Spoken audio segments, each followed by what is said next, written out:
Hier, invité France Bleu Matin, Nadège Lefebvre, la nouvelle présidente du conseil départemental de l'Oise, Marie-Gaëtane Comte. Elle a été élue hier, le jour de son anniversaire. À 57 ans, Nadège Lefebvre succède à Édouard Courcial, devenu sénateur Les Républicains en septembre dernier, et dont elle était jusque-là vice-présidente en charge de la ruralité et des services publics.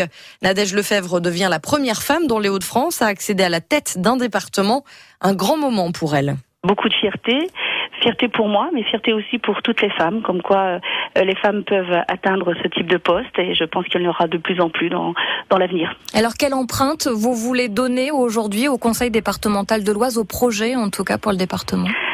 En tout cas, ce sera avec ma façon de faire, c'est-à-dire moi je suis une élue de terrain, j'ai toujours fait beaucoup de terrain, et voilà, je continuerai à faire du terrain en étant présidente du conseil départemental, c'est-à-dire qu'il y aura des journées ou des demi-journées bien sûr au bureau, mais je ne veux pas rester enfermée dans mon bureau, je veux aller au contact des territoires et puis bien évidemment de la population. Votre mandat, vous voulez l'inscrire dans la continuité de votre prédécesseur, Édouard Courcial ? Oui, bien sûr. Dans un premier temps, c'est poursuivre le programme que nous avions sur lequel nous avons été élus.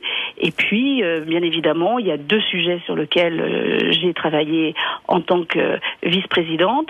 C'est la vidéoprotection, avec l'envie que les communes rurales soient aussi bien servies que les villes. Aujourd'hui, ils ont plutôt des caméras passives. Demain, le but, c'est d'avoir des caméras avec des images qui puissent être visualisées 24 heures sur 24, 7 jours sur 7. Les élus ruraux, notamment, les maires des petites communes, sont bien conscients que, bon voilà, ils n'ont pas les moyens d'avoir une police municipale, et les caméras sont déjà installées depuis des années dans les villes, que la délinquance se déplace, et aujourd'hui, qu'on soit habitant de la ruralité ou habitant d'une ville, on a le droit à la même sécurité. Les moyens, justement, le conseil départemental de l'Oise n'est pas épargné par des budgets restreints, plus restreints ?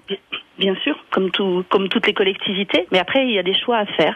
Lorsque nous sommes arrivés en 2015, c'est 34 millions d'euros qui étaient réservés pour les projets des communes et des intercommunalités. Aujourd'hui, c'est un budget de 44 millions. Et voilà, donc le but, c'est quand même de servir nos communes, puisqu'on est premier partenaire des communes, et puis, bien évidemment, donner du travail aux entreprises. C'est l'autre priorité, l'emploi et les industries, les entreprises du secteur isarien ? Alors, comme vous le savez, nous n'avons pas la compétence économique, puisque c'est la région qui l'a.